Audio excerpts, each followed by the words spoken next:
Clue today news కి స్వాగతం. Voter మహాశయులకు విజ్ఞప్తి. దొంగ ఓట్లు ఒకరి పేరు మరొకరు ఓటు వేయడం, విదేశాల్లో ఉన్న వారి ఓటు వేయడం, చనిపోయిన వారి ఓటు వేయడం చట్టరీత్యా నేరం. పోలింగ్ ఏజెంట్ ఛాలెంజ్ చేస్తే మీరు జైలు పాలైపోయే అవకాశం ఉంది. నీతి నిజాయితీతో ఓటు వేయాలని clue today news channel editor Thakur Suraj Singh అనే నేను కోరుకుంటున్నాను. ఓటర్ మహాశయులకు విజ్ఞప్తి. రేపు తేదీ 11 నాడు పోలింగ్ స్థానిక సంస్థలు, మున్సిపల్ స్థానిక సంస్థల యొక్క పోలింగ్ జరగబోనుంది. మరి ఇటువంటి పోలింగ్లో ఓటర్ మహాశయులకు నేను ఒక విజ్ఞప్తి చేయదలుచుకున్నాను. ఒక వ్యక్తికి ఒకే ఓటర్ ఐడి కార్డు ఉంటుంది. వేర్వేరు ప్రాంతాల్లో హైదరాబాద్లో కానీ, వికారాబాద్లో కానీ, కొడంగల్లో కానీ, పక్క ఊర్లో కానీ వాళ్ళకు ఒకవేళ ఓటర్ ఐడీలు వాళ్ళ జాబితాలో అక్కడ ఒక ఓటు, ఇక్కడ ఒక ఓటు ఉందంటే అక్కడ కూడా ఓటు వినియోగించి, మరి ఇక్కడ కూడా ఓటు వినియోగిస్తే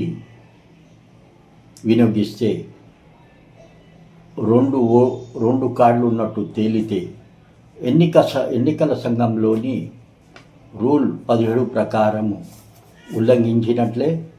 మరి వారిపై చట్టం ప్రకారము 1 సంవత్సరం జైలు శిక్ష వేయబడుతుంది. ఓటింగ్ కార్డుకు ఆధార్ లింక్ ఉంటుంది, ప్యాన్ లింక్ ఉంటుంది, ఇవన్నీ లింకులు ఉంటాయి. 2 ఓట్లు అని ఒకవేళ తేలితే మాత్రం ఓటర్లకు నష్టం జరిగే అవకాశం ఉంటుంది. ఇంకోటి, మీకు ఖాళీ ఓటర్ ఐడి కార్డు ఉంటే మాత్రం నడవదు. దాంట్లో 18 ప్రూఫ్స్ ఉన్నాయి. దాంట్లో గ్యాస్ కనెక్షన్ అన్న ఉండాలి, లేదా కరెంట్ బిల్ అన్న ఉండాలి, హౌస్ ట్యాక్స్ అన్న ఉండాలి, డ్రైవింగ్ లైసెన్స్ అన్న ఉండాలి.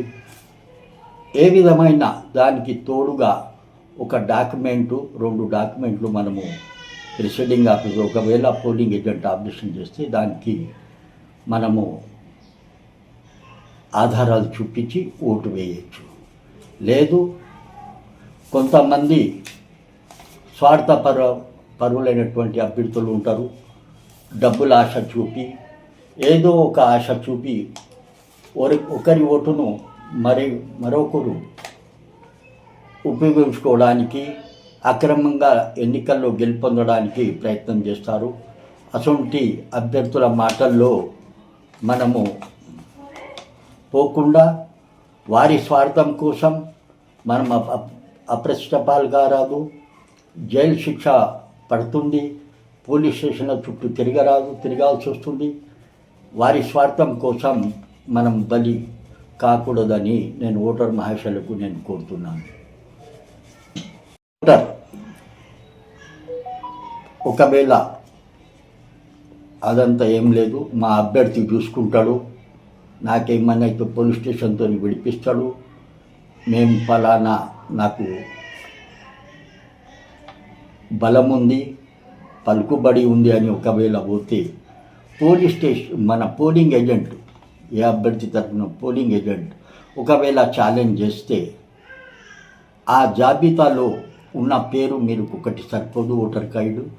దానికి పోలింగ్ ఏజెంట్ ప్రిసైడింగ్ ఆఫీసర్కు ₹2 కానీ దానికి కావాల్సిన డబ్బు చెల్లించి ఛాలెంజ్ చేస్తే, సవాల్ చేస్తే మీరు నష్టపోతారు.